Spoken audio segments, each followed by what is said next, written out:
Yo, what's up, y'all? It's your boy, Oaghaji, aka Oaghaji. Back with another video. I'm back with another review. Excuse me. Now, before we get into this, I just want to let y'all know that if you hear any background noises and things like that, or talking, that's my family. And not to mention, I'm doing laundry and things of that nature. So, I just want to let y'all know in advance before we dive right into this. Excuse me.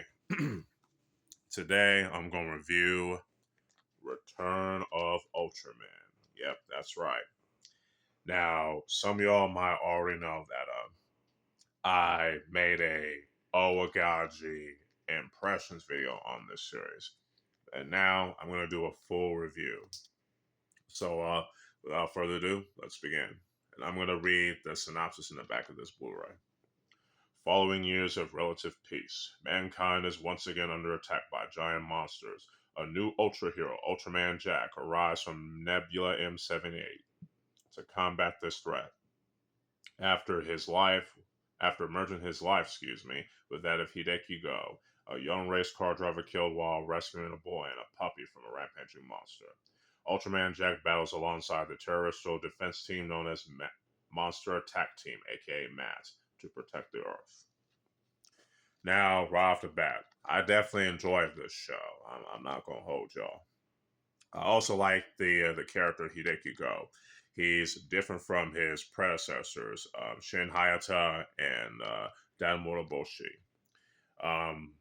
You know, Shin Hayata, he started out, being this science patrol officer, and Dan Moroboshi is an alien disguised as a human, decided to join the Ultra Guard.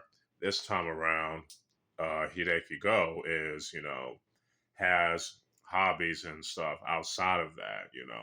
He has a girlfriend named Aki. You know what I'm saying. He likes to take her on dates. You know what I mean. But sometimes the job being part of Matt gets in the way. And sometimes Aki will feel like he's being unfaithful or something, things of that sort.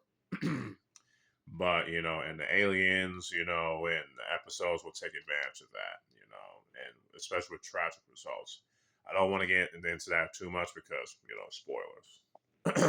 Anyway, what's really cool about Hideki Go is that how different he is from the previous Ultraman heroes. Shin Hayata and Damoro Boshi, they're more mature. Hideki Go, he's less mature once he first uh, joins, Matt, you know what I'm saying? But he grows as the series goes on with each episode, which I like. Excuse me. What's really interesting about Return of Ultraman, what sets it apart, is that it's being a character drama, whereas with Ultra Q, it's like a mystery show. Ultraman is a fantasy series. Ultra Seven is like a social commentary with hard science fiction setting. With Return of Ultraman, it's pretty much a character drama, in certain episodes. You know what I'm saying? Which is pretty interesting. While Matt isn't as interesting as the Science Patrol team and Ultra Guard and the previous two series, they're still you're still they're still written enough to be engaging enough to keep you interested. And sometimes they'll fight amongst themselves and things like that. What I also like about Return of Ultraman is the music. The music is pretty good. It has that 70s vibe to it, which is cool, especially with the opening thing. But I also like how it has some epic music, especially when Matt decides to fight against these alien threats and things of that nature, which is cool. You know what I'm saying? What I also like the action in this. Like I said before with Ultraman 66 and Ultra 7, the action is like it's a mixture of classical Japanese jujutsu, uh, judo, and pro wrestling, which is cool. And as y'all know, that will become, the inspiration for Kinnikuman. In fact, the Ultraman series as a whole is one of the main inspirations for Kinnikuman, along with another Tokusatsu superhero show called Mirror Man. Excuse me. Yeah. I don't know what else I can say about, like I said, some of my favorite episodes within the series is that how some of the aliens that are good and want to be friendly to humans and things of that nature, and or get to interact with Go, which I like. I always like it how, in the Ultraman shows that I've watched so far is that you have the mixture of the bad aliens and the good aliens, which is cool.